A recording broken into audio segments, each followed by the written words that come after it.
ಪ್ರಿಯ ವಿದ್ಯಾರ್ಥಿಗಳೇ, ಇಂದಿನ ತರಗತಿಯಲ್ಲಿ 8ನೇ ತರಗತಿಯ ಸಮಾಜ ವಿಜ್ಞಾನದ ರಾಜ್ಯಶಾಸ್ತ್ರದ ಮೊದಲನೇ ಪಾಠ ರಾಜ್ಯಶಾಸ್ತ್ರದ ಅರ್ಥ ಮತ್ತು ಪ್ರಾಮುಖ್ಯತೆ ಕುರಿತು ಅಭ್ಯಾಸ ಮಾಡ್ತಾ ಇರ್ತೀವಿ. ಹಾಗಾದ್ರೆ ಈ ಪಾಠದಲ್ಲಿ ಏನು ವಿಚಾರಗಳನ್ನು ನಾವು ತಿಳ್ಕೊಳ್ತೀವಿ, ಯಾವ ವಿಷಯಗಳನ್ನು ನಾವು ಈ ಪಾಠದಲ್ಲಿ ಕಲಿಯಲಿಕ್ಕೆ ಹೊರತೀವಿ. ನಿಮಗೆ ಪಾಠದ ಹೆಸರನ್ನು ನೋಡಿದ್ರೆ ಅರ್ಥ ಆಗ್ಬೋದು. ರಾಜ್ಯಶಾಸ್ತ್ರದ ಅರ್ಥ ಅಂದಮೇಲೆ ರಾಜ್ಯಶಾಸ್ತ್ರದ ಅರ್ಥವನ್ನು ತಿಳ್ಕೊಳ್ತೀವಿ ಮತ್ತು ಅದರ ಪ್ರಾಮುಖ್ಯತೆ, ರಾಜ್ಯಶಾಸ್ತ್ರದ ಅಧ್ಯಯನವನ್ನ ಯಾಕೆ ಮಾಡಬೇಕು ಅನ್ನೋ ವಿಚಾರವಾಗಿ ರಾಜ್ಯಶಾಸ್ತ್ರದ ಪ್ರಾಮುಖ್ಯತೆ ಅನ್ನೋ ಅರ್ಥದಲ್ಲಿ ನಾವು ಅಭ್ಯಾಸ ಮಾಡ್ತೀವಿ.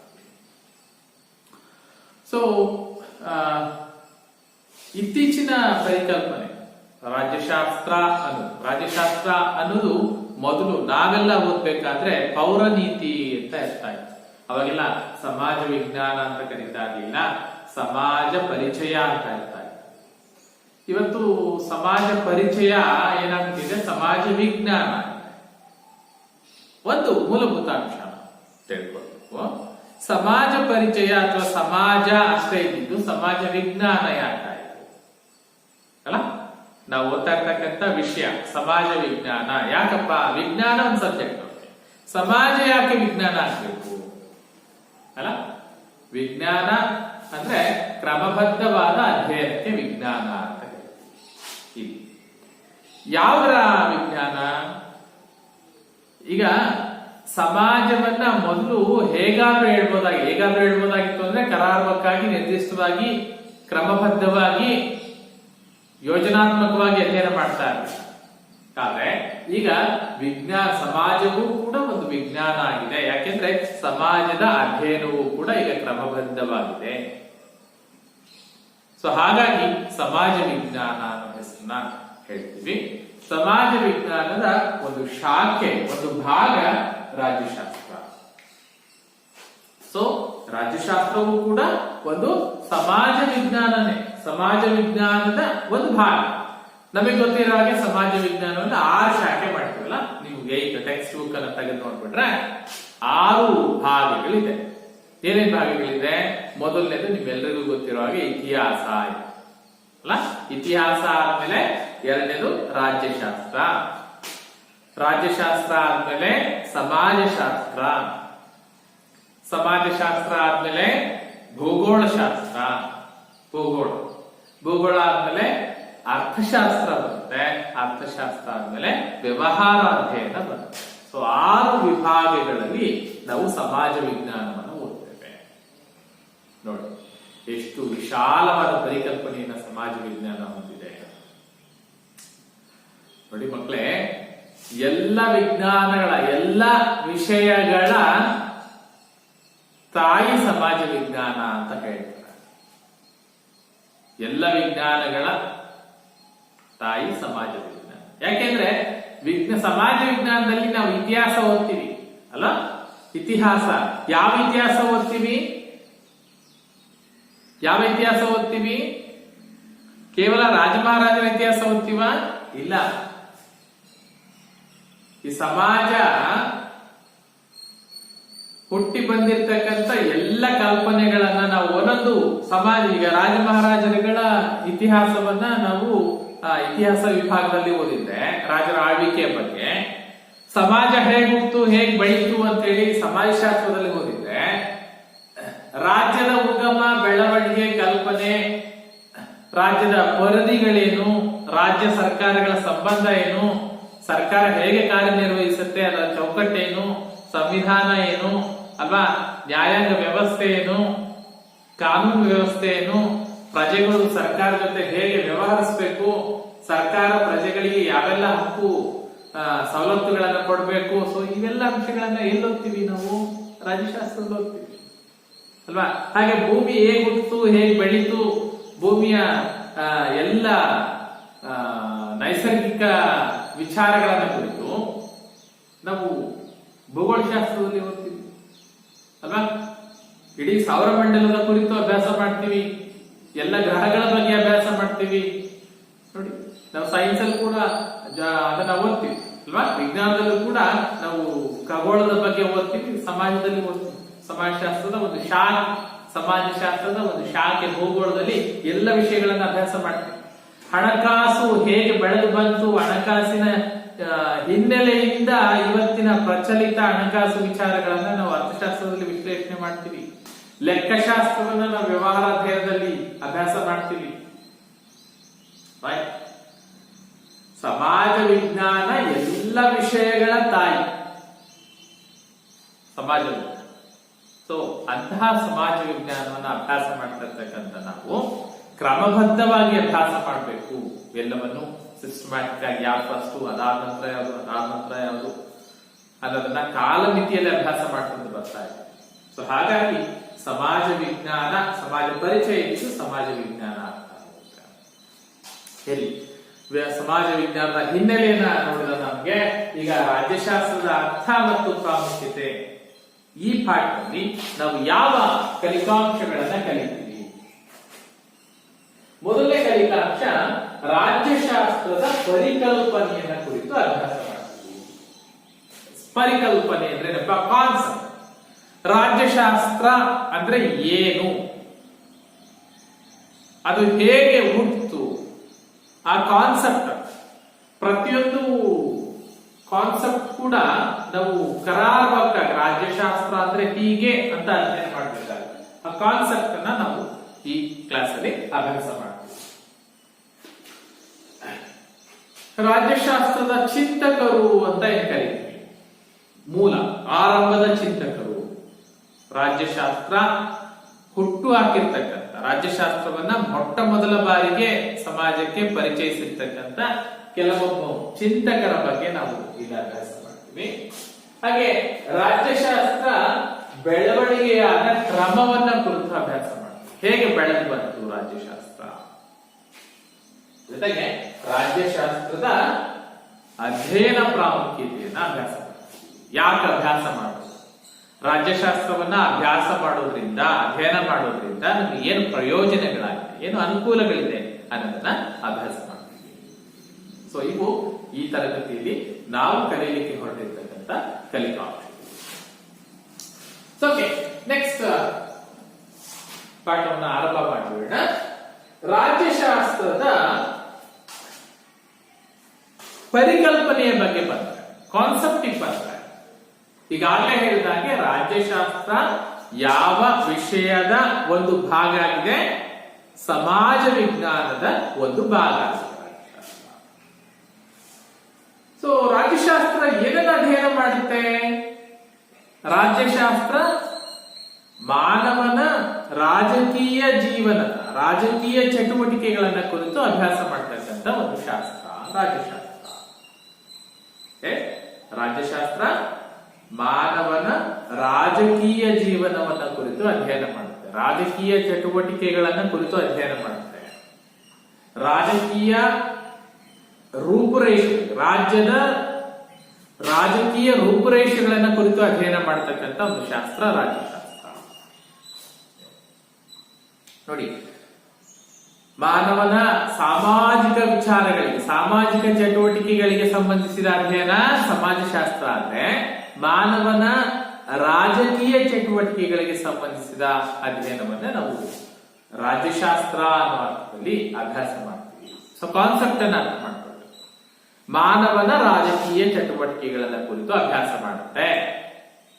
ಬರೀ ಮಾನವನ ರಾಜಕೀಯ ಚಟುವಟಿಕೆನ ಇಲ್ಲ, ಮಾನವ ಸಮಾಜದ ಒಂದು ಭಾಗ ಅಲ್ಲ, ಸಮಾಜವನ್ನ ಬಿಟ್ಟು ಮಾನವ ಇಲ್ಲ, ಮಾನವ ಬಿಟ್ಟು ಸಮಾಜ ಅಲ್ಲ, ಮಾನವನಿಂದಲೇ ಸಮಾಜ ನಿರ್ಮಾಣ ಆಗಿದೆ. ಸೊ ಮಾನವನೇ ಇಲ್ಲದೆ ಇದ್ರೆ ಸಮಾಜಕ್ಕೆ ಅಸ್ತಿತ್ವ ಇಲ್ಲ, ಅಥವಾ ಸಮಾಜ ಇಲ್ಲದೆ ಮನುಷ್ಯ ಇಲ್ಲ, ಮಾನವ ಇಲ್ಲ. ಮಾನವನ ರಾಜಕೀಯ ಚಟುವಟಿಕೆ ಅಂದಾಗ ಸರ್ಕಾರಗಳು ಬಹಳ ಮುಖ್ಯ ಅಲ್ಲ. ಮಾನವನ ರಾಜಕೀಯ ಚಟುವಟಿಕೆಗಳ ಫಲವೇ ಇವತ್ತಿನ ಸರ್ಕಾರ ವ್ಯವಸ್ಥೆ. ಸೊ ರಾಜ್ಯಶಾಸ್ತ್ರದಲ್ಲಿ ಮಾನವನ ರಾಜಕೀಯ ಚಟುವಟಿಕೆಗಳ ಜೊತೆಗೆ ರಾಜ್ಯದ ರೂಪುರೇಷೆಗಳನ್ನ ಅಧ್ಯಯನ ಮಾಡೋದ್ರ ಜೊತೆಗೆ ರಾಜ್ಯ ಮತ್ತು ಸರ್ಕಾರಕ್ಕೆ ಇರ್ತಕ್ಕಂಥ ಸಂಬಂಧಗಳನ್ನ ಕುರಿತು ಅಧ್ಯಯನ ಮಾಡ್ತೀವಿ. ರಾಜ್ಯ ಮತ್ತು ಸರ್ಕಾರಗಳ ಸಂಬಂಧ,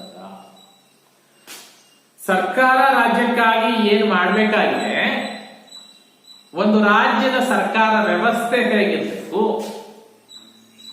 ಆ ರಾಜ್ಯದ ಉಗಮ ಹೇಗಾಯ್ತು, ಆ ರಾಜ್ಯದ ಲಕ್ಷಣಗಳೇನು, ಆ ರಾಜ್ಯದ ರಾಜಕೀಯ ಸಂಸ್ಥೆಗಳು ಯಾವುವು, ಅವುಗಳು ಹೇಗೆ ಹುಟ್ಟಿ ಬೆಳೆದಿದೆ, ಹಾಗೇನೆ ರಾಜ್ಯದ ಬಗೆಗೆ ಸಂಪೂರ್ಣವಾಗಿ ಅಧ್ಯಯನ ಮಾಡತಕ್ಕಂತ ಒಂದು ವ್ಯವಸ್ಥೆ, ಒಂದು ಚಿತ್ರಣವನ್ನ ನಾವು ರಾಜ್ಯಶಾಸ್ತ್ರ ಅನ್ನೋದ್ರಲ್ಲಿ ಹೇಳ್ತಾರೆ.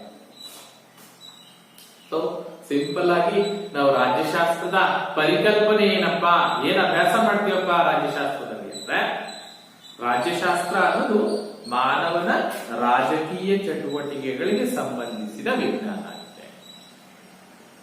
ಮಾನವನ ರಾಜಕೀಯ ಚಟುವಟಿಕೆ ಎಂದಾಗ ರಾಜ್ಯದ ಉಗಮದ ಬಗ್ಗೆ ಓದ್ತೀವಿ, ರಾಜ್ಯದ ಬೆಳವಣಿಗೆ ಬಗ್ಗೆ ಓದ್ತೀವಿ, ಸರ್ಕಾರ ವ್ಯವಸ್ಥೆಗಳ ಬಗ್ಗೆ ಓದ್ತೀವಿ, ಸರ್ಕಾರ ಮತ್ತು ಮಾನವರ ನಡುವಿನ ಸಂಬಂಧ ಅಂದ್ರೆ ಪ್ರಜೆಗಳು ಮತ್ತು ಸರ್ಕಾರದ ನಡುವಿನ ಸಂಬಂಧ, ಸರ್ಕಾರ ಹೇಗೆ ರೂಪುಗೊಳ್ಬೇಕು, ಸರ್ಕಾರದ ಚಟುವಟಿಕೆಗಳಲ್ಲಿ ಪ್ರಜೆಗಳ ಪಾತ್ರ ಏನು, ಅಥವಾ ಪ್ರಜೆಗಳ ಕ್ಷೇಮಾಭಿವೃದ್ಧಿಗೆ ಸರ್ಕಾರ ಮಾಡ್ತಕ್ಕಂಥ ಕೆಲಸ ಕಾರ್ಯಗಳೇನು, ಸರ್ಕಾರದ ರೂಪುರೇಷೆಗಳೇನು, ನ್ಯಾಯಾಂಗ ವ್ಯವಸ್ಥೆ ಏನು, ಕಾನೂನು ವ್ಯವಸ್ಥೆ ಏನು.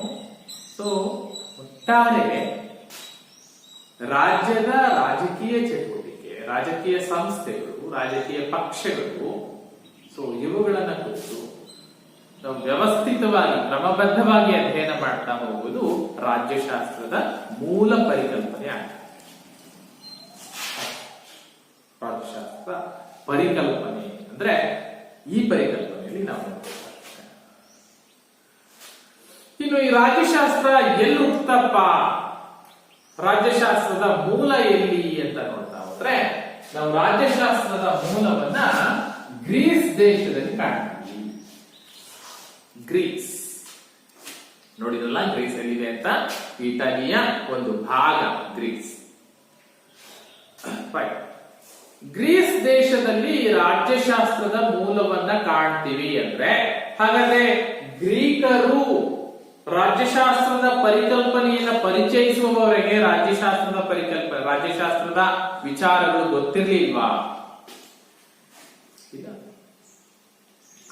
ರಾಜ್ಯಶಾಸ್ತ್ರದ ಪರಿಕಲ್ಪನೆ ಗ್ರೀಕರಿಗಿಂತಲೂ ಮೊದಲೇನೆ ಭಾರತೀಯರು ವ್ಯಕ್ತಪಡಿಸ್ತಾರೆ. ಬ್ಯಾಬಿಲೋನಿಯನ್ನರು ಅಂತ ಏನ್ ಕರಿತೀವಿ, ಈಜಿಪ್ಟಿಯನ್ನರು ಅಂತ ಏನ್ ಕರಿತೀವಿ, ಪ್ರಾಚೀನ ನಾಗರಿಕತೆಗಳಲ್ಲಿ ಬರುತ್ತೆ ಅಲ್ವಾ.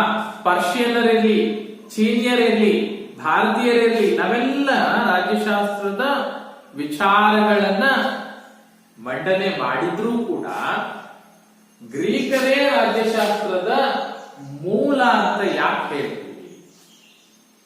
ಗ್ರೀಕರಿಗಿಂತ ಮೊದಲು ಎಲ್ಲರೂ ರಾಜ್ಯಶಾಸ್ತ್ರದ ಪರಿಕಲ್ಪನೆಗಳನ್ನ ಹಂಚಿಕೊಂಡಿದ್ವಿ, ವಿಚಾರಗಳನ್ನು ವ್ಯಕ್ತಪಡಿಸಿದ್ವಿ, ರಾಜನೀತಿಗೆ ಸಂಬಂಧಪಟ್ಟಂತಹ ಕೆಲವೊಂದು ವಿಚಾರಗಳನ್ನ ಪ್ರಸ್ತಾಪ ಮಾಡಿದ್ರೂ ಕೂಡ ರಾಜ್ಯಶಾಸ್ತ್ರದ ಮೂಲ ಅಂದಾಗ ಗ್ರೀಕರು ಅಂತ ಹೇಳ್ತೀವಿ. ಯಾಕೆಂದ್ರೆ ರಾಜ್ಯಶಾಸ್ತ್ರಕ್ಕೆ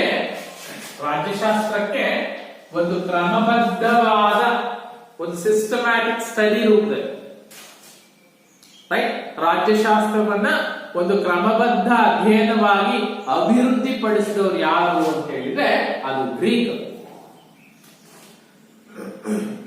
ರಾಜ್ಯಶಾಸ್ತ್ರಕ್ಕೆ ಒಂದು ವ್ಯವಸ್ಥಿತವಾದ ಚೌಕಟ್ಟನ್ನು ರೂಪಿಸಿಕೊಟ್ಟವರು, ರಾಜ್ಯಶಾಸ್ತ್ರಕ್ಕೆ ಒಂದು ಸ್ವತಂತ್ರ ವಿಜ್ಞಾನದ ಸ್ಥಾನಮಾನವನ್ನು ತಂದುಕೊಟ್ಟವರು ಗ್ರೀಕ್.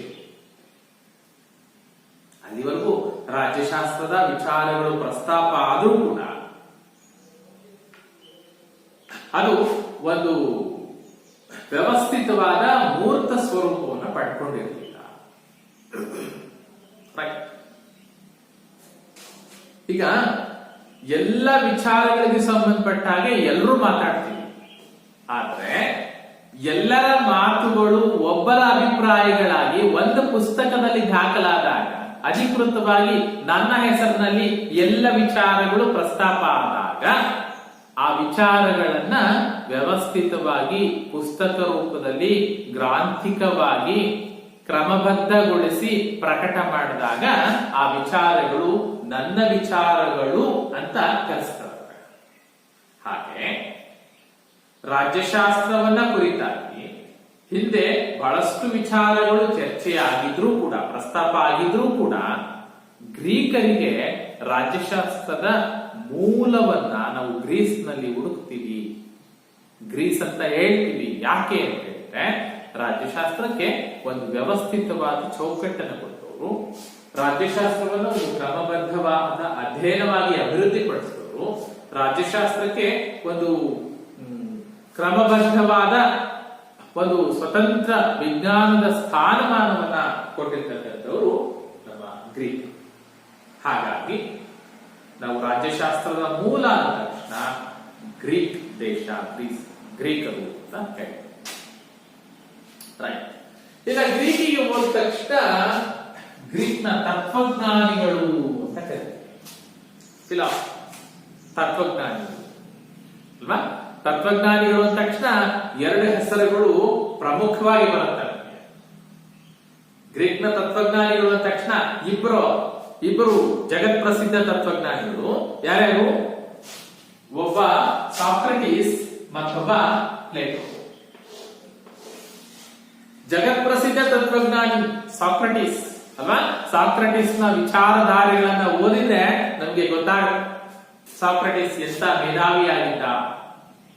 ಗ್ರೀಕ್ಸ್ ನ ತತ್ವಜ್ಞಾನಿ, ರಾಜ್ಯಶಾಸ್ತ್ರಕ್ಕೆ ಸಂಬಂಧಪಟ್ಟ ಹಾಗೆ ಅಪಾರವಾದ ಜ್ಞಾನವನ್ನ ಹೊಂದಿರತಕ್ಕಂತ ಸಾಕ್ರಟೀಸ್ ರಾಜ್ಯಶಾಸ್ತ್ರದ ಪರಿಕಲ್ಪನೆಗಳನ್ನ ಹಾಕ್ತಾರೆ. ಆದ್ರೆ ಆ ಸಾಕ್ರಟೀಸ್ ನ ಶಿಷ್ಯ ಇದೆ ನೋಡಿ, ಸಾಕ್ರಟೀಸ್ ನ ಶಿಷ್ಯ ಪ್ಲೇಟೋ. ಸಾಕ್ರಟೀಸ್ ನ ಶಿಷ್ಯ ಪ್ಲೇಟೋ. ಯಾವಾಗ್ಲೂ ಗುರುವಾದವನಿಗೆ ಶಿಷ್ಯ ಗುರುವನ್ನ ಮೀರಿಸ್ಬೇಕಂತ. ಹಾಗೆ ಸಾಕ್ರಟೀಸ್ ನ ಮೀರಿಸಿದ್ನ ಬಿಟ್ನ ಆ ವಿಚಾರ ಚರ್ಚೆ ಬೇಡ. ಇಲ್ಲಿ ಪ್ಲೇಟೋನ ಕೃತಿ ಇದೆ ನೋಡಿ, ಪ್ಲೇಟೋನ ಕೃತಿ ರಿಪಬ್ಲಿಕ್. ಪ್ಲೇಟೋ ತನ್ನ ಕೃತಿ ರಿಪಬ್ಲಿಕ್ ನಲ್ಲಿ ಮೊಟ್ಟ ಮೊದಲ ಬಾರಿಗೆ ರಾಜ್ಯಶಾಸ್ತ್ರದ ವಿಚಾರಗಳನ್ನ ಪ್ರಸ್ತಾಪ ಮಾಡ್ತಾನೆ. ಸಾಕ್ರಟೀಸ್ ನ ಶಿಷ್ಯ ನೆನ್ಪಿಟ್ಕೊಳ್ಬೇಕು. ಪ್ಲೇಟೋನ ಕೃತಿಯನ್ನ ಹೆಸರಿಸಿ ಅಂತ ಬಂದಾಗ ಪ್ಲೇಟೋನ ಕೃತಿ ರಿಪಬ್ಲಿಕ್. ಸೊ ಇವನೇನ್ ಮಾಡ್ತಾನೆ, ಮೊದಲ ಬಾರಿಗೆ ಸರ್ಕಾರದ ಸ್ವರೂಪ ಹೇಗಿರ್ಬೇಕು ಅನ್ನೋದನ್ನ ತನ್ನ ಗ್ರಂಥದಲ್ಲಿ ಪ್ರಕಟಿಸ್ತಾನೆ. ಸರ್ಕಾರದ ಸ್ವರೂಪ ಹೇಗಿರ್ಬೇಕು, ಸರ್ಕಾರದ ಕರ್ತವ್ಯಗಳೇನು, ಒಂದು ಸರ್ಕಾರ ಅಸ್ತಿತ್ವಕ್ಕೆ ಬಂದಿದೆ ಅಂದ್ರೆ ಆ ಸರ್ಕಾರದ ಕರ್ತವ್ಯಗಳೇನು ಅನ್ನೋದ್ರ ಬಗ್ಗೆ ಇವರು ಸಂಪೂರ್ಣವಾಗಿ ತಮ್ಮ ಕೃತಿಯಲ್ಲಿ ಚರ್ಚೆ ಮಾಡ್ತಾ ಹೋಗ್ತಾರೆ. ನೆನಪಿಸಿ, ಗ್ರೀಕರು ಕ್ರಮಬದ್ಧವಾದ ಅಧ್ಯಯನವನ್ನ ರಾಜ್ಯಶಾಸ್ತ್ರಕ್ಕೆ ಒದಗಿಸಿಕೊಟ್ರು. ಅದರಲ್ಲಿ ಈ ಪ್ಲೇಟೋ ಎನ್ನುವ ದಾರ್ಶನಿಕ ತತ್ವಜ್ಞಾನಿ ತನ್ನ ಕೃತಿ ರಿಪಬ್ಲಿಕ್ ನಲ್ಲಿ ಸರ್ಕಾರ ವ್ಯವಸ್ಥೆ ಬಗ್ಗೆ ಮೊಟ್ಟ ಮೊದಲ ಬಾರಿಗೆ ಚರ್ಚೆ ಮಾಡ್ತಾನೆ.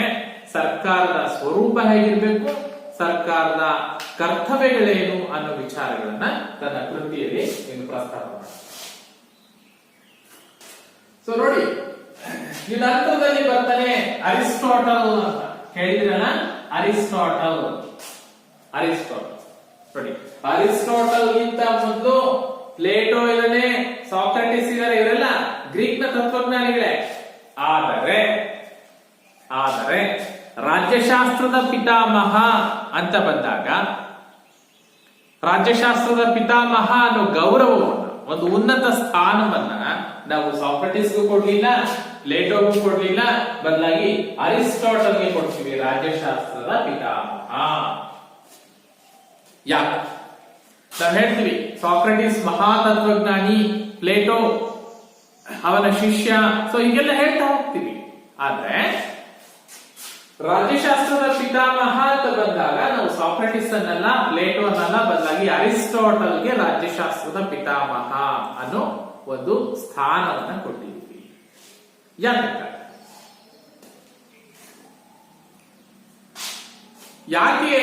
ರಾಜ್ಯಶಾಸ್ತ್ರದ ಪಿತಾಮಹ ಅಂತ ಅರಿಸ್ಟಾಟಲ್ಗೆ ಕರಿತೀವಿ ಅಂದ್ರೆ, ರಾಜ್ಯಶಾಸ್ತ್ರದ ಅಧ್ಯಯನವನ್ನ ಕ್ರಮಬದ್ಧಗೊಳಿಸಿ ಅದಕ್ಕೆ ತಳಪಾಯವನ್ನ ಹಾಕದವನು, ಒಂದು ಫೌಂಡೇಶನ್ ಅನ್ನ ಹಾಕದವನು. ಅಲ್ವಾ? ಇವತ್ತಿನ ರಾಜ್ಯಶಾಸ್ತ್ರ ಅನ್ನೋ ಬಿಲ್ಡಿಂಗು ಅದ್ರ ಮೇಲೆ ಭದ್ರವಾಗಿ ಕೂತಿದೆ. ಆ ಬಿಲ್ಡಿಂಗಿಗೆ ತಳಪಾಯ ಹಾಕಿದ್ದು ಅರಿಸ್ಟೋ. ರಾಜ್ಯಶಾಸ್ತ್ರದ ಅಧ್ಯಯನವನ್ನ ಕ್ರಮಬದ್ಧಗೊಳಿಸಿ ರಾಜ್ಯಶಾಸ್ತ್ರಕ್ಕೆ ತಳಪಾಯ ಹಾಕಿದ ಚಿಂತಕ ಅನ್ನೋ ಕಾರಣಕ್ಕಾಗಿ ಅರಿಸ್ಟೋಟಲ್ಗೆ ರಾಜ್ಯಶಾಸ್ತ್ರದ ಪಿತಾಮಹ ಅನ್ನೋ ಗೌರವವನ್ನ ನೀಡಲಾಗಿದೆ. ಅರಿಸ್ಟೋಟಲ್ ರಾಜ್ಯಶಾಸ್ತ್ರದ ಅಧ್ಯಯನವನ್ನ ಕ್ರಮಬದ್ಧಗೊಳಿಸ್ತಾನೆ. ರಾಜ್ಯಶಾಸ್ತ್ರವನ್ನ ಕುರಿತು ಪ್ರಪಂಚದಲ್ಲಿ ಮೊಟ್ಟ ಮೊದಲ ಗ್ರಂಥ ಅಂತ ಇದ್ರೆ ಅದು ಅರಿಸ್ಟೋಟಲ್ ಬರೆದಿರ್ತಕ್ಕಂಥ ಗ್ರಂಥ. ರಾಜ್ಯಶಾಸ್ತ್ರದ ವಿಚಾರಗಳನ್ನ ವಿಸ್ತೃತವಾಗಿ ಚರ್ಚೆ ಮಾಡಿ ರಾಜ್ಯಶಾಸ್ತ್ರದ ಅಧ್ಯಯನಕ್ಕೆ ಕ್ರಮಬದ್ಧವಾದ ತಳಹದಿಯನ್ನ ರೂಪಿಸಿಕೊಟ್ಟಿರ್ತಕ್ಕಂಥವ್ರು ಅರಿಸ್ಟೋಟಲ್. ಹಾಗಾಗಿ ಅವರನ್ನ ರಾಜ್ಯಶಾಸ್ತ್ರದ ಪಿತಾಮಹ ಅಂತ ಕರಿತೀವಿ. ಸೊ ಈ ರಾಜ್ಯಶಾಸ್ತ್ರದ ಪಿತಾಮಹ ಇವರು ರಚಿಸಿರ್ತಕ್ಕ ಅರಿಸ್ಟೋಟಲ್ನ ಕೃತಿ ಬಂದ್ಬಿಟ್ಟು ಪಾಲಿಟಿಕ್ಸ್ ಅನ್ನೋ ಕೃತಿಯಲ್ಲಿ ರಾಜ್ಯಶಾಸ್ತ್ರವನ್ನ ಕುರಿತಾಗಿ ಅರಿಸ್ಟೋಟಲ್ ಮೊಟ್ಟ ಮೊದಲ ಬಾರಿಗೆ ಪ್ರಪಂಚದಲ್ಲಿ ಈ ಕೃತಿಯಲ್ಲಿ ರಾಜ್ಯದ ಉಗಮದ ಬಗ್ಗೆ, ರಾಜ್ಯದ ಬೆಳವಣಿಗೆ ಬಗ್ಗೆ, ರಾಜ್ಯದ ಕಾರ್ಯಗಳ ಬಗ್ಗೆ ಸಂಪೂರ್ಣವಾಗಿ ವಿಸ್ತೃತ ಚರ್ಚೆಗಳನ್ನ ಮಾಡ್ತಾ ಹೋಗ್ತಾರೆ. ಅವನ ಚರ್ಚೆ ಹೇಗಿರುತ್ತೆ? ಕ್ರಮಬದ್ಧವಾಗಿರುತ್ತೆ. ಕ್ರಮಬದ್ಧವಾದ ಅಧ್ಯಯನ ರಾಜ್ಯಶಾಸ್ತ್ರ. ಹಾಗೇನೆ ಮತ್ತೊಬ್ಬ ಪ್ರಮುಖ ವ್ಯಕ್ತಿ ಬರ್ತಾ ಇದ್ದಾನೆ, ಕೌಟಿಲ್ಯ. ಕೇಳಿದ್ರಲ್ಲ, ಕೌಟಿಲ್ಯನ ಹೆಸರು ಎಲ್ಲರಿಗೂ ಪರಿಚಿತ, ವಿಷ್ಣುಗುಪ್ತ ಅಂತ ಕರಿತೀವಿ ಅಲ್ವಾ? ಈ ಕೌಟಿಲ್ಯ ಅನ್ನೋನು ಒಂದು ಕೃತಿಯನ್ನ ರಚನೆ ಮಾಡಿದರೆ ಅರ್ಥಶಾಸ್ತ್ರ ಅಂತ. ಕೌಟಿಲ್ಯನ ಅರ್ಥಶಾಸ್ತ್ರ ಕೃತಿಯಲ್ಲೂ ಕೂಡ ರಾಜನೀತಿಗಳ ಕೌಟಿಲ್ಯನ ಅರ್ಥಶಾಸ್ತ್ರ ಹೆಸರು ನೋಡಿ, ಅರ್ಥಶಾಸ್ತ್ರ ಅಂತ ಇದೆ. ಬರೀ ಹಣಕಾಸಿನ ಚಟುವಟಿಕೆ ಅಲ್ಲ, ಅರ್ಥಶಾಸ್ತ್ರ ಕೃತಿ ಕೌಟಿಲ್ಯ ಅಂದಿನ ಕಾಲದಲ್ಲೇ ರಚನೆ ಮಾಡಿರ್ತಕ್ಕಂಥ ಅರ್ಥಶಾಸ್ತ್ರ ಕೃತಿ ಇವತ್ತಿಗೂ ಕೂಡ ರಾಜಕೀಯ ರಂಗದಲ್ಲಿ ಮಾರ್ಗದರ್ಶಕ ಕೃತಿಯಾಗಿದೆ. ಯಾಕೆಂದ್ರೆ ರಾಜನೀತಿ ಶಾಸ್ತ್ರ ಅದರ ಬಗ್ಗೆ ಸಂಪೂರ್ಣವಾದ ಚರ್ಚೆಯನ್ನು ಮಾಡಲಾಗಿದೆ. ಸರ್ಕಾರ ಅಂದ್ರೆ ಹೇಗಿರ್ಬೇಕು, ಸರ್ಕಾರ ನಡೆಸೋರು ಹೇಗಿರ್ಬೇಕು, ರಾಜನೀತಿಗಳು, ರಾಜತಂತ್ರಗಳು, ಹಣಕಾಸು ನಿರ್ವಹಣೆ, ಇವೆಲ್ಲದ್ರ ಬಗ್ಗೆ ನಾವು ಅರ್ಥಶಾಸ್ತ್ರ ಕೃತಿಯಲ್ಲಿ ಚರ್ಚೆ ಮಾಡ್ತಾ ಹೋಗ್ತೀವಿ. ಸೊ ಕೌಟಿಲ್ಯನ ಕೃತಿ ಅರ್ಥಶಾಸ್ತ್ರ. ಸೊ ನಾವು ಇದುವರೆಗೂ ಏನ್ ತಿಳ್ಕೊಂಡಿದೀವಿ? ರಾಜ್ಯಶಾಸ್ತ್ರ, ಅದರ ಮೂಲ ಬಂದ್ಬಿಟ್ಟು ಗ್ರೀಸ್ ಅಂತ ತಿಳ್ಕೊಂಡ್ವಿ. ರಾಜ್ಯಶಾಸ್ತ್ರಕ್ಕೆ ಕ್ರಮಬದ್ಧವಾದ ಅಧ್ಯಯನ ಸ್ಥಾನವನ್ನ ಕೊಟ್ಟಿರ್ತಕ್ಕಂಥ ಕಾರಣದಿಂದ ಇವನ್ನ ಗ್ರೀಸ್ ಮೂಲ ಅಂತ ಹೇಳ್ತೀವಿ. ಇನ್ನ ಗ್ರೀಕ್ ನ ತತ್ವಜ್ಞಾನಿಗಳು ಅಂತ ಬಂದಾಗ ಸಾಕ್ರೆಟಿಸ್ ಬರ್ತಾರೆ, ಪ್ಲೇಟೋ ಬರ್ತಾರೆ, ಅರಿಸ್ಟೋಟಲ್, ಇವರೆಲ್ಲ ಗ್ರೀಕ್ ನ ತತ್ವಜ್ಞಾನಿಗಳಾಗ್ತಾರೆ. ಪ್ಲೇಟೋನ ಕೃತಿ ಬಂದ್ಬಿಟ್ಟು ರಿಪಬ್ಲಿಕ್ ಅನ್ನೋ ಕೃತಿನ ರಚನೆ ಮಾಡ್ತಾನೆ. ಮೊದಲ ಬಾರಿಗೆ ರಾಜ್ಯಶಾಸ್ತ್ರದ ಪರಿಕಲ್ಪನೆಗಳನ್ನ ಅದರಲ್ಲಿ ಹೇಳ್ತಾರೆ. ಇನ್ನು ಅರಿಸ್ಟೋಟಲ್ನ ಕೃತಿ ಪಾಲಿಟಿಕ್ಸ್, ಈ ಕೃತಿಯಲ್ಲಿ ಮೊಟ್ಟ ಮೊದಲ ಬಾರಿಗೆ ರಾಜ್ಯಶಾಸ್ತ್ರಕ್ಕೆ ಕುರಿತಾದ ಪ್ರಪಂಚದ ಮೊದಲ ಗ್ರಂಥ ಅನ್ನೋ ಹೆಗ್ಗಳಿಕೆಗೆ ಪಾತ್ರ ಆಗುತ್ತೆ ಪಾಲಿಟಿಕ್ಸ್. ಇದರಲ್ಲಿ ರಾಜ್ಯದ ಉಗಮ, ಬೆಳವಣಿಗೆ, ರಾಜ್ಯದ ಕಾರ್ಯಗಳನ್ನು ಕುರಿತು ಹೇಳ್ತಾ ಹೋಗ್ತಾರೆ. ಅರಿಸ್ಟೋಟಲ್ ಭಾರತದ ರಾಜ್ಯಶಾಸ್ತ್ರದ ಪಿತಾಮಹ ಅನ್ನೋ ಗೌರವವನ್ನ ಕೊಟ್ಟಿದ್ದೀವಿ. ಇನ್ನು ಕೌಟಿಲ್ಯನ ಕೃತಿ ಅರ್ಥಶಾಸ್ತ್ರ ಅನ್ನೋದನ್ನ ನಾವು ಅಭ್ಯಾಸ ಮಾಡ್ತೀವಿ. ಸೊ ನೆಕ್ಸ್ಟ್ ಮುಂದಿನ ಹಂತದಲ್ಲಿ ನಾವು ರಾಜ್ಯಶಾಸ್ತ್ರ ಅನ್ನೋ ಪದದ ಕಲ್ಪನೆಗಳನ್ನ ನಾವು ಅರ್ಥ ಮಾಡ್ಕೊಳ್ತಾ. ಇನ್ನ ರಾಜ್ಯಶಾಸ್ತ್ರದ ಬೆಳವಣಿಗೆ ಹೇಗೆ ಆಗ್ತಾ ಹೋಯಿತು, ರಾಜ್ಯಶಾಸ್ತ್ರದ ಚಿಂತಕಗಳಾದ್ಮೇಲೆ ರಾಜ್ಯಶಾಸ್ತ್ರ ಬೆಳವಣಿಗೆಯಾದ ಕ್ರಮವನ್ನ ಕುರಿತು ಅಭ್ಯಾಸ ಮಾಡ್ತಾ. ನಾವಾಗಲೇ ಹೇಳ್ತಾ ಇದ್ವಿ, ರಾಜ್ಯಶಾಸ್ತ್ರದ ಮೂಲ ಬಂದು ಗ್ರೀಕರು. ಗ್ರೀಕ್ ದೇಶದಲ್ಲಿ ರಾಜ್ಯಶಾಸ್ತ್ರ ಹುಟ್ಟಿತು. ಅದಕ್ಕೆ ಒಂದು ಬುನಾದಿಯನ್ನು ಹಾಕಿದವರು ಗ್ರೀಕರು. ಗ್ರೀಕರು ಪಾಲಿಟಿಕ್ಸ್ ಅನ್ನೋ ಪದವನ್ನ ಬಳಸ್ತಾ ಇದ್ದಾರೆ. ಇವನ್ ರಾಜ್ಯಶಾಸ್ತ್ರದ ಪಿತಾಮಹ ಅರಿಸ್ಟಾಟಲ್ನ ಕೃತಿಯ ಹೆಸರು ಕೂಡ ಪಾಲಿಟಿಕ್ಸ್ ಅಂತ. ಪಾಲಿಟಿಕ್ಸ್ ಅಂದ್ರೆ ಇವ್ರು ಯಾವ ಅರ್ಥದಲ್ಲಿ ಬಳಸ್ತಾ ಇದ್ರು ಅಂದ್ರೆ ನಾವೀಗ ಹೇಳ್ತೀವಿ ಪೊಲಿಟಿಕಲ್ ಸೈನ್ಸ್ ಅಂತ ಓದ್ತೀವಿ ರಾಜ್ಯಶಾಸ್ತ್ರವನ್ನಲ್ಲ, ಪೊಲಿಟಿಕಲ್ ಸೈನ್ಸ್ ಅಂತ ಹೇಳ್ತೀವಿ. ಪಾಲಿಟಿಕ್ಸ್ ಅಂದ್ರೆ ಇಲ್ಲಿ ರಾಜಕಾರಣ ಅಂತ. ರಾಜಕಾರಣ ಯಾವ ರಾಜಕಾರಣ? ಒಂದು ರಾಜ್ಯದ ಸಮಸ್ತ ರಾಜಕೀಯ ಚಟುವಟಿಕೆಗಳಿಗೆ ಅನ್ವಯಿಸಿ ಅವರು ಪಾಲಿಟಿಕ್ಸ್ ಅನ್ನೋ ಪದವನ್ನ ಬಳಸ್ತಾರೆ. ಪಾಲಿಟಿಕ್ಸ್ ಅಂದ್ರೆ ಅರ್ಥ ನಗರ ರಾಜ್ಯ ಅಂತ. ಪಾಲಿಟಿಕ್ಸ್ ಪದದ ಅರ್ಥ ಗ್ರೀಕ್ ದೇಶದಲ್ಲಿ ನಗರ ರಾಜ್ಯ, ಸಿಟಿ ಸ್ಟೇಟ್ಸ್ ಅಂತ ಹೇಳ್ತಾರೆ. ಈ ಪಾಲಿಟಿಕ್ಸ್ ಪದದ ಮೂಲ ಏನು ಅಂತ ನೋಡಿದ್ರೆ, ಪಾಲಿಟಿಕ್ಸ್ ಪದ ಗ್ರೀಕ್ ಪದವಾದ ಪೊಲೀಸ್, POLIS ಪೊಲೀಸ್ ಪದದಿಂದ ಪಾಲಿಟಿಕ್ಸ್ ಪದ ಬಂದಿದೆ. ಗ್ರೀಕ್ ನ ಪದ ಪೊಲೀಸ್ ಪದದಿಂದ ಪಾಲಿಟಿಕ್ಸ್ ಅನ್ನೋ ಪದ ಬಂದಿದೆ. ಅಂದ್ರೆ ಇಲ್ಲಿ ಗ್ರೀಕರಿಗೆ ಏನಾಗಿತ್ತಪ್ಪ ಅಂತ ಹೇಳಿದ್ರೆ, ನಗರವೇ ಒಂದು ರಾಜ್ಯ. ಗ್ರೀಕ್ ದೇಶ ಇತ್ತು, ಗ್ರೀಕ್ ನಗರ ಇತ್ತಲ್ಲ, ಈ ಇವರಿಗೆ ನಗರವೇ ಒಂದು ರಾಜ್ಯ ಆಗಿತ್ತು. ಹಾಗಾಗಿ ನಗರ ರಾಜ್ಯದ ಬಗ್ಗೆ ಕರೆಕ್ಟಾಗಿ ಅರ್ಥ ಮಾಡ್ಕೊಂಡ್ಬೇಡ ನಾವು. ಗ್ರೀಕರಿಗೆ ನಗರವೇ ಒಂದು ರಾಜ್ಯ ಆಗಿತ್ತು. ಆ ನಗರವೇ ಅವರ ರಾಜ್ಯ. ಆ ನಗರದ ಎಲ್ಲ ರಾಜಕೀಯ ಚಟುವಟಿಕೆಗಳನ್ನ ಕುರಿತು ಅಭ್ಯಾಸ ಮಾಡೋದೇ ಪಾಲಿಟಿಕ್ಸ್ ಆಗಿತ್ತು. ಹಾಗಾಗಿ ಈ ಪೊಲಿಟಿಕಲ್ ಸೈನ್ಸ್, ರಾಜ್ಯಶಾಸ್ತ್ರ ಅನ್ನೋ ಪದದ ಮೂಲವನ್ನ ಹುಡುಕ್ತಾ ಹೋದ್ರೆ ನಮ್ಗೆ ಗ್ರೀಕರ ಪಾಲಿಟಿಕ್ಸ್, ನಗರ ರಾಜ್ಯ ಕಲ್ಪನೆಯೊಂದಿಗೆ ಇವತ್ತಿನ ಆಧುನಿಕ ರಾಜ್ಯಶಾಸ್ತ್ರ ಹುಟ್ಟುಕೊಂಡಿದೆ. ಸೊ ಹಿಂದೆ ಈ ರಾಜ್ಯಶಾಸ್ತ್ರವನ್ನ ಪಾಲಿಟಿಕ್ಸ್ ಅನ್ನೋ ಹೆಸರಿನಲ್ಲಿ ಕರೀತಾ ಇದ್ರು. ರಾಜಕಾರಣ ಅನ್ನೋ ಅರ್ಥದಲ್ಲಿ ಇದು ಬಳಕೆ ಆಗ್ತಾ ಇತ್ತು.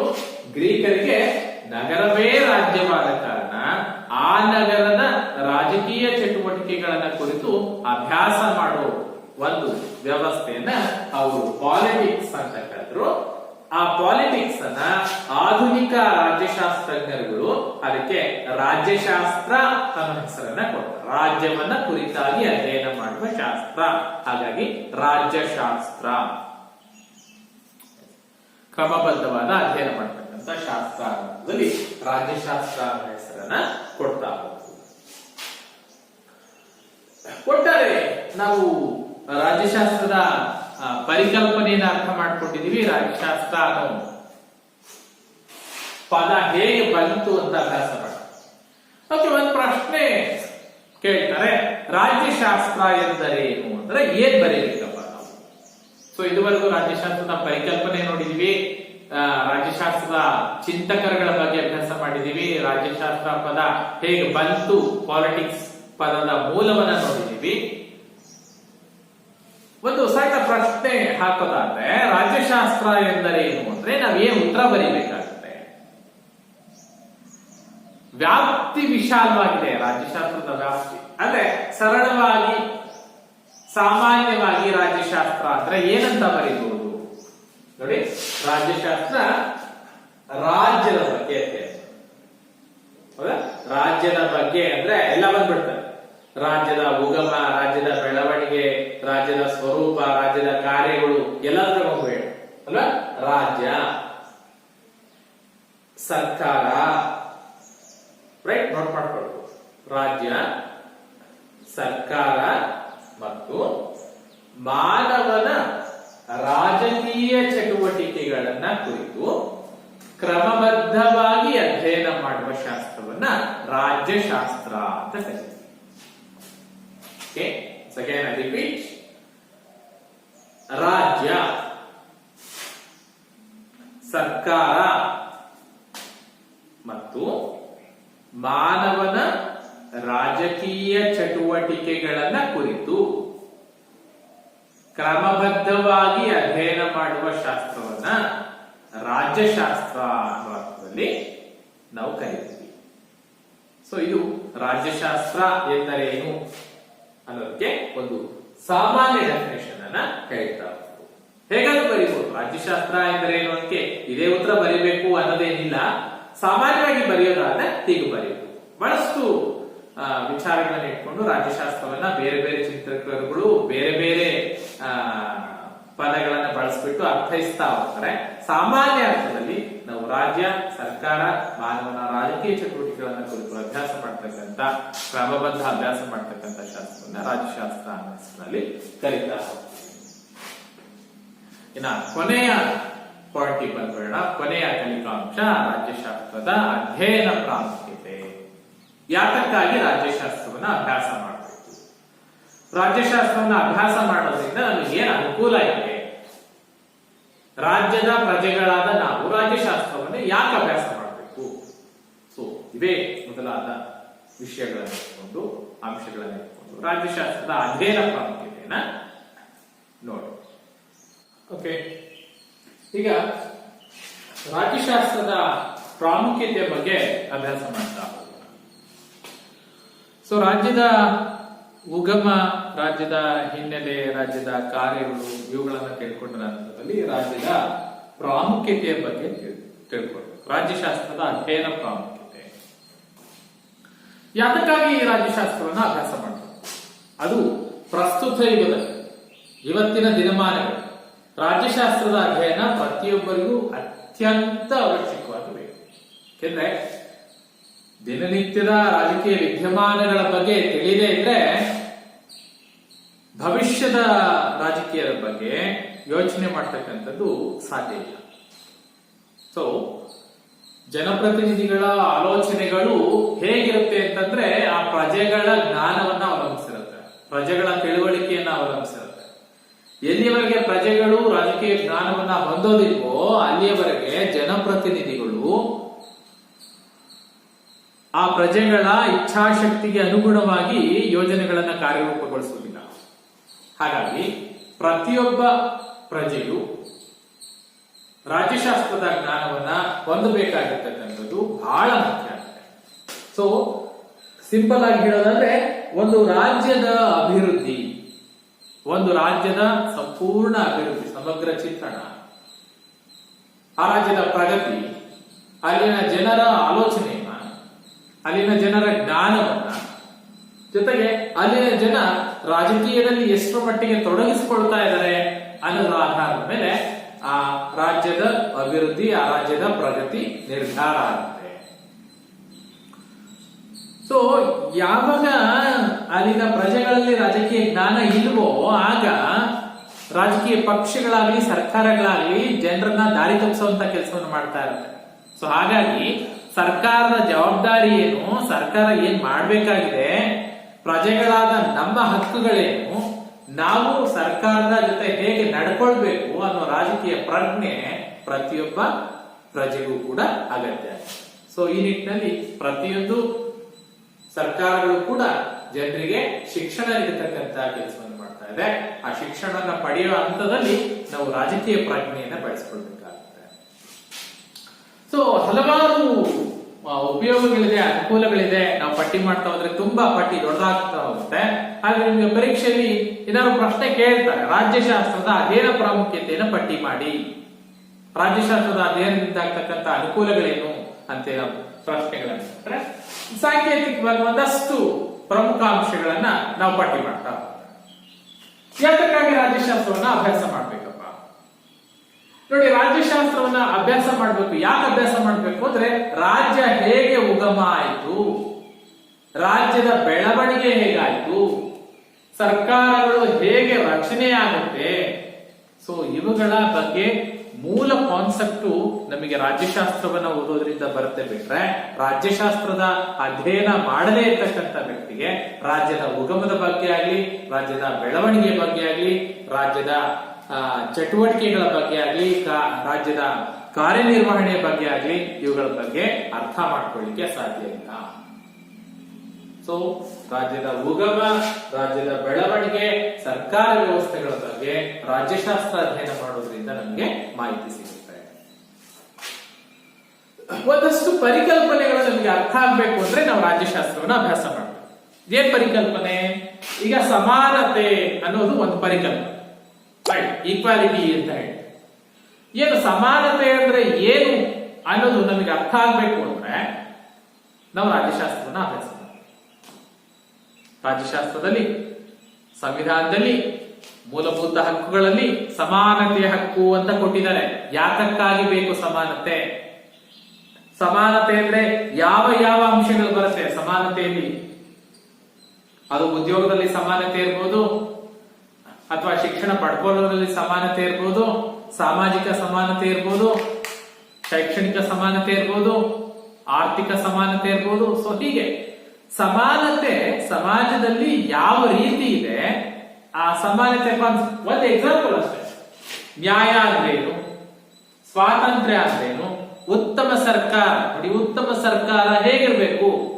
ರಾಜ್ಯಶಾಸ್ತ್ರದ ಜ್ಞಾನ ಇದ್ರೆ ಮಾತ್ರ ನಾವು ಸರ್ಕಾರವನ್ನ ಉತ್ತಮ ಸರ್ಕಾರವೋ ಅಥವಾ ಸರ್ಕಾರ ಮಾಡ್ತಾ ಇರ್ತಕ್ಕಂಥ ಕೆಲಸಗಳು ಹೇಗಿದೆ ಅನ್ನೋದನ್ನ ವಿಶ್ಲೇಷಣೆ ಮಾಡ್ಲಿಕ್ಕೆ ಸಾಧ್ಯ ಆಗುತ್ತೆ. ಬಿಟ್ರೆ ರಾಜಕೀಯ ಜ್ಞಾನ ಇಲ್ಲದೆ ಇರ್ತಕ್ಕಂಥ ವ್ಯಕ್ತಿಗಳು ನಮ್ಮ ಸರ್ಕಾರ ವ್ಯವಸ್ಥೆಯನ್ನ, ಉತ್ತಮ ಸರ್ಕಾರ ವ್ಯವಸ್ಥೆಯನ್ನ ವಿಶ್ಲೇಷಣೆ ಮಾಡ್ಲಿಕ್ಕೆ ಸಾಧ್ಯ ಇಲ್ಲ. ಸೊ ಒಂದಷ್ಟು ಮೂಲಭೂತ ಕಾನ್ಸೆಪ್ಟ್ ಗಳನ್ನ ನಾವು ಅರ್ಥ ಮಾಡ್ಕೊಳ್ಬೇಕು ಅಂತ ಹೇಳಿದ್ರೆ ಈ ತರದ ಹಲವಾರು ಪರಿಕಲ್ಪನೆಗಳನ್ನ, ಯುದ್ಧ, ಶಾಂತಿ, ಸಾಮರಸ್ಯ, ಭಾವೈಕ್ಯತೆ, ಸಹೋದರತೆ, ಸೊ ಈ ತರದ ಬಹಳಷ್ಟು ವಿಚಾರಗಳನ್ನ, ಕಾನ್ಸೆಪ್ಟ್ಸ್ ಅನ್ನ ನಮ್ಗೆ ಅರ್ಥ ಮಾಡ್ಕೊಳ್ಬೇಕು ಅಂದ್ರೆ ಅದಕ್ಕೆ ಪೂರಕವಾಗಿ ನಾವು ಸಮಾಜಶಾಸ್ತ್ರವನ್ನ ಅಧ್ಯಯನ ಮಾಡ್ತಾ ಹೋದಾಗ ಆ ಎಲ್ಲ ಪರಿಕಲ್ಪನೆಗಳು ನಮಗೆ ಅರ್ಥ ಆಗ್ತಾ ಹೋಗುತ್ತೆ. ರಾಜ್ಯ ಮತ್ತು ಸರ್ಕಾರಗಳ ರಚನೆ ಮತ್ತು ಕಾರ್ಯಗಳು.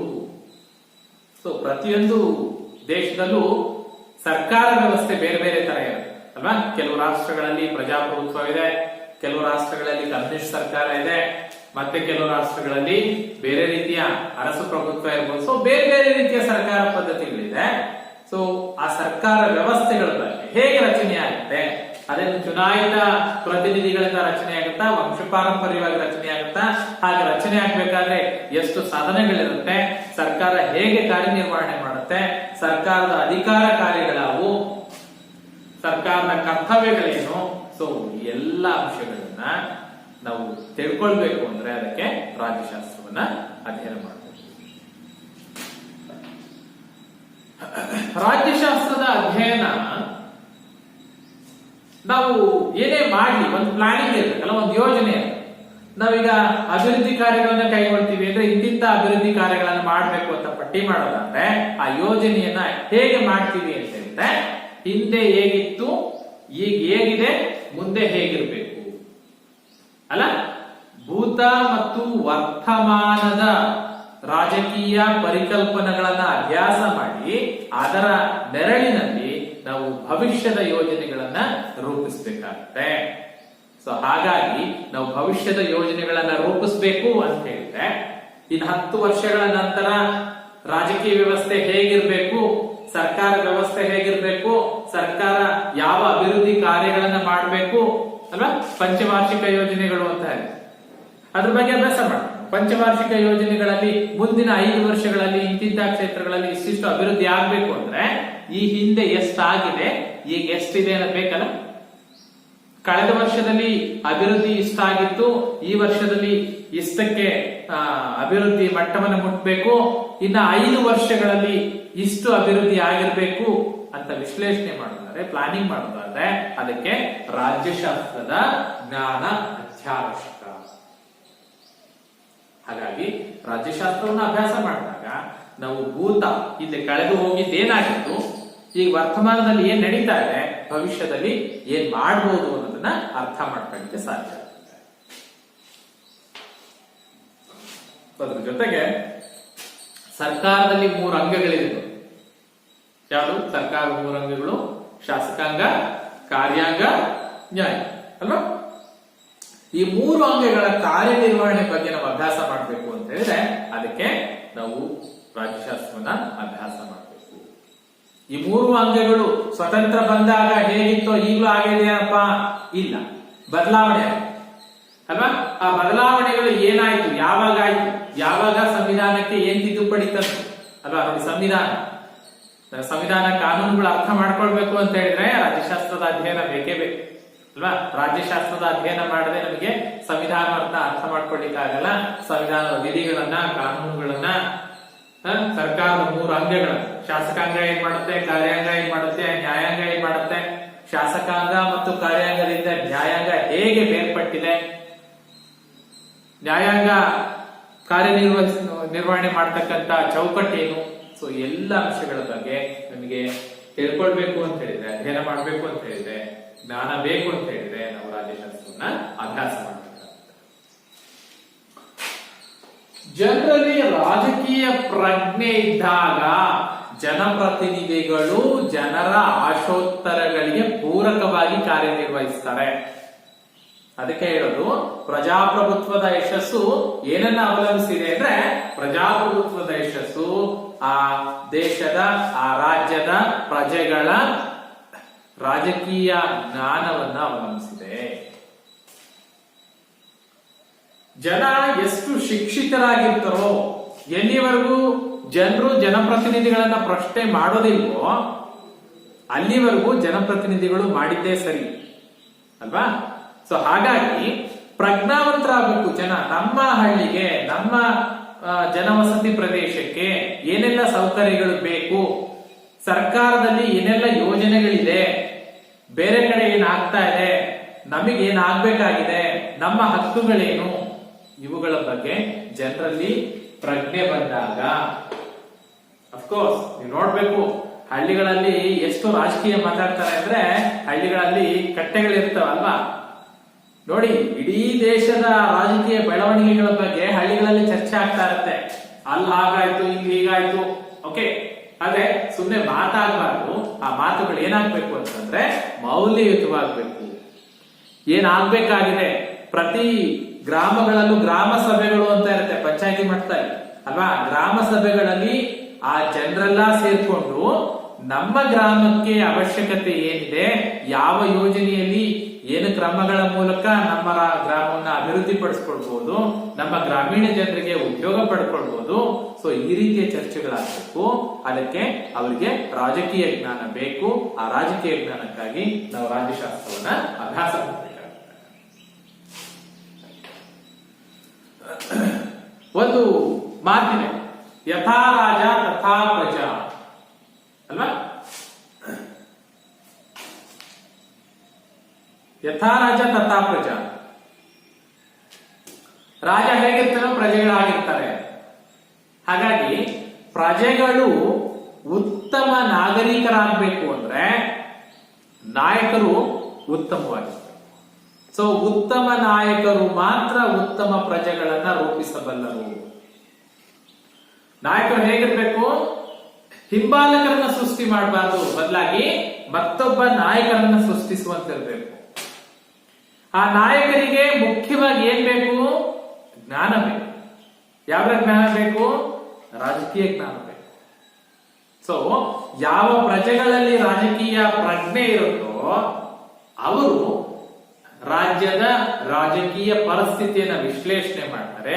ಏನಾಗ್ಬೇಕಾಗಿದೆ, ಯಾಕೆ ಅಂತ ಹೇಳಿದ್ರೆ ಈಗ ಸರ್ಕಾರವನ್ನ ಆಯ್ಕೆ ಮಾಡೋದು ಪ್ರಜೆಗಳೇ ಅಲ್ವಾ. ನಾವು ಪ್ರಜೆಗಳು ಮತ ಹಾಕಿ ನಾವು ಸರ್ಕಾರವನ್ನ ಆಯ್ಕೆ ಮಾಡ್ತೀವಿ. ಸೊ ಮತ ಹಾಕ್ಬೇಕಾದ್ರೆ ನಮಗೆ ಪ್ರಜ್ಞೆ ಇರ್ಬೇಕಲ್ವಾ, ಯಾರನ್ನ ಆಯ್ಕೆ ಮಾಡ್ತಾ ಇದೀವಿ, ಯಾತಕ್ಕಾಗಿ ಆಯ್ಕೆ ಮಾಡ್ತಾ ಇದೀವಿ. ಸೊ ಒಂದ್ಸಾರಿ ಆಯ್ಕೆ ಮಾಡಿ ಕಳಿಸಿದ್ವಿ, ಅವ್ರು ಏನ್ ಕೆಲಸ ಮಾಡಿದ್ರು, ನಮ್ಮ ಸಮಸ್ಯೆಗಳು ಬಗೆಹರಿತಾ, ನೆಕ್ಸ್ಟ್ ಆಯ್ಕೆ ಮಾಡ್ಬೇಕಾದ್ರೆ ಯಾರು ಚುನಾವಣಾ ಕಣದಲ್ಲಿದ್ದಾರೆ, ಯಾರನ್ನ ಆಯ್ಕೆ ಮಾಡಿದ್ರೆ ನಮ್ಮ ಕೆಲಸಗಳಾಗುತ್ತೆ. ಸೊ ಈ ತರದ ವಿಚಾರವಂತಿಕೆ ಇರಬೇಕು. ಆಗ ಮಾತ್ರ ಉತ್ತಮ ನಾಯಕರು, ಉತ್ತಮ ನಾಗರಿಕರು ಸಮಾಜದಲ್ಲಿ ಸೃಷ್ಟಿಯಾಗಲಿಕ್ಕೆ ಸಾಧ್ಯ ಆಗುತ್ತೆ. ಸೊ ಹಾಗಾಗಿ ನಮ್ಗೆ ರಾಜಕೀಯ ಜ್ಞಾನ ಅತ್ಯವಶ್ಯಕವಾಗಿದೆ. ಸೊ ಜನರ ಸಮಸ್ಯೆಗಳನ್ನ ಪರಿಹರಿಸುವುದು ನಾಯಕರ ಕರ್ತವ್ಯ. ನಾಯಕರನ್ನ ಪ್ರಶ್ನಿಸಿ ತಮ್ಮ ಸಮಸ್ಯೆಗಳನ್ನ ಬಗೆಹರಿಸಬೇಕಾಗಿರೋದು ಪ್ರಜ್ಞಾವಂತ ನಾಗರಿಕರ ಕರ್ತವ್ಯ ಕೂಡ ಆಗುತ್ತೆ. ಸೊ ಆ ನಿಟ್ಟಿನಲ್ಲಿ ರಾಜಕೀಯ ಜ್ಞಾನ ಬೇಕಾಗುತ್ತೆ. ಇನ್ನ ರಾಜಕೀಯ ತಕ್ಷಣ ಬರ್ತಕ್ಕಂಥದ್ದು ಪಕ್ಷಗಳಲ್ವಾ. ಪಕ್ಷಗಳು, ರಾಜಕೀಯ ಪಕ್ಷಗಳು ನಿಮಗೆ ಗೊತ್ತಿದೆ. ನಮ್ಮ ಭಾರತದಲ್ಲಿ ರಾಜಕೀಯ ಪಕ್ಷಗಳು ಅಂತ ಬಂದಾಗ ಸಾಕಷ್ಟು ಪಕ್ಷಗಳಿದೆ. ಪ್ರಮುಖವಾಗಿ ರಾಷ್ಟ್ರೀಯ ಪಕ್ಷಗಳು, ಪ್ರಾದೇಶಿಕ ಪಕ್ಷಗಳು ಅಂತ ಅದನ್ನ ಭಾಗ ಮಾಡ್ತೀವಿ. ಪ್ರತಿ ಸಾರಿ ಚುನಾವಣೆ ಬಂದಾಗ ಕೂಡ ಆಯಾ ಪಕ್ಷದವರು ಚುನಾವಣಾ ಪ್ರಚಾರ ಮಾಡ್ತಾರೆ. ನಮಗೆ ಪಕ್ಷಗಳ ಬಗ್ಗೆ ಗೊತ್ತಿದೆ. ಸೊ ಈ ರಾಜಕೀಯ ಪಕ್ಷಗಳು, ರಾಜಕೀಯ ಸಂಸ್ಥೆಗಳು, ರಾಜಕೀಯ ಒಕ್ಕೂಟಗಳು, ಸ್ಥಳೀಯ ಸಂಸ್ಥೆಗಳು. ಸ್ಥಳೀಯ ಸಂಸ್ಥೆ ಅಂದ್ರೆ ನಿಮ್ಗೆ ಅರ್ಥ ಆಗಿರ್ಬೋದು ಅಂತ ಹೇಳ್ತೇನೆ. ಯಾವುದು? ರಾಜ್ಯ ಮಟ್ಟದಲ್ಲಿ ರಾಜ್ಯ ಸರ್ಕಾರ ಇರುತ್ತೆ ಬಿಟ್ರೆ, ಜಿಲ್ಲೆಗಳಲ್ಲಿ ಜಿಲ್ಲಾ ಪಂಚಾಯಿತಿ ಇರುತ್ತೆ, ತಾಲೂಕುಗಳಲ್ಲಿ ತಾಲೂಕ್ ಪಂಚಾಯಿತಿ ಇರುತ್ತೆ ಅಲ್ವಾ, ಪುರಸಭೆಗಳಿರುತ್ತೆ, ಪಟ್ಟಣ ಪಂಚಾಯಿತಿಗಳಿರುತ್ತೆ, ನಗರಸಭೆಗಳಿರುತ್ತೆ. ಹಾಗೆ ಕಟ್ಟ ಕಡೆಯ ಹಂತದಲ್ಲಿ ಗ್ರಾಮಾಂತರ ಪ್ರದೇಶಗಳಲ್ಲಿ ಗ್ರಾಮ ಪಂಚಾಯಿತಿ ಇರುತ್ತೆ. ಇವನ್ನ ನಾವು ಸ್ಥಳೀಯ ಸಂಸ್ಥೆಗಳು ಅಂತ ಕರಿತೀವಿ. ಈ ಸ್ಥಳೀಯ ಸಂಸ್ಥೆಗಳ ಬಗ್ಗೆ ನಮಗೆ ಜ್ಞಾನ ಬರಬೇಕು ಅಂತ ಹೇಳಿದ್ರೆ ನಾವು ರಾಜ್ಯಶಾಸ್ತ್ರವನ್ನ ಅಭ್ಯಾಸ ಮಾಡಬೇಕಾಗುತ್ತೆ. ಅದ್ರ ಜೊತೆಗೆ ನಮ್ಮ ರಾಜಕೀಯ ಜ್ಞಾನ ಇಷ್ಟಕ್ಕಷ್ಟೇ ಸೀಮಿತಗೊಳ್ಳದೆ ಅಂತಾರಾಷ್ಟ್ರೀಯ ಸಂಬಂಧ, ಒಂದು ದೇಶ ಮತ್ತೊಂದು ದೇಶದ ಜೊತೆ ಯಾವ ರೀತಿಯ ಬಾಂಧವ್ಯವನ್ನ ಸಂಬಂಧವನ್ನ ಹೊಂದಿದೆ, ಆ ವಿಚಾರಗಳನ್ನ ನಾವು ಅರ್ಥ ಮಾಡ್ಕೊಳ್ಬೇಕು ಅಂದ್ರೆ, ಈಗ ಭಾರತ ಅಮೆರಿಕ ಜೊತೆ ಯಾವ ರೀತಿ ಸಂಬಂಧ ಹೊಂದಿದೆ, ರಾಜತಾಂತ್ರಿಕ ಸಂಬಂಧ. ಚೀನಾ ಜೊತೆ ಯಾವ ರೀತಿ ಸಂಬಂಧ ಹೊಂದಿದೆ, ಅದೇ ಪಾಕಿಸ್ತಾನದ ಜೊತೆ ಯಾವ ರೀತಿ ಸಂಬಂಧ ಹೊಂದಿದೆ. ಅಂದ್ರೆ ರಾಷ್ಟ್ರಗಳ ನಡುವೆ ಇರ್ತಕ್ಕಂಥ ಸಂಬಂಧಗಳು, ಅದರ ನಡುವಿನ ಘರ್ಷಣೆಗಳು, ಯುದ್ಧಗಳು. ಸೊ ಇವುಗಳ ಬಗ್ಗೆ ಹೆಚ್ಚಿನ ಜ್ಞಾನ ನಮಗೆ ಬರಬೇಕು ಅಂತ ಹೇಳಿದ್ರೆ ನಾವು ರಾಜ್ಯಶಾಸ್ತ್ರವನ್ನ ಅಭ್ಯಾಸ ಮಾಡ್ತಾ ಹೋಗ್ಬೇಕು. ಸೊ ಹೀಗೆ ಬರಿತಾ ಹೋದ್ರೆ ನಮಗೆ ಪ್ರತಿಯೊಂದು ಹಂತದಲ್ಲೂ ಕೂಡ ನಮಗೆ ರಾಜ್ಯಶಾಸ್ತ್ರದ ನೆರವು ಅಗತ್ಯವಾಗಿ ಬೇಕಾಗುತ್ತೆ. ಸೊ ಜನರಲ್ ಆಗಿ ಹೇಳೋದಾದ್ರೆ, ಒಂದು ರಾಜ್ಯದ ಪ್ರತಿಯೊಬ್ಬ ನಾಗರಿಕನಿಗೂ ಕೂಡ ರಾಜ್ಯಶಾಸ್ತ್ರದ ಅಧ್ಯಯನ ಜ್ಞಾನ ಅಗತ್ಯ.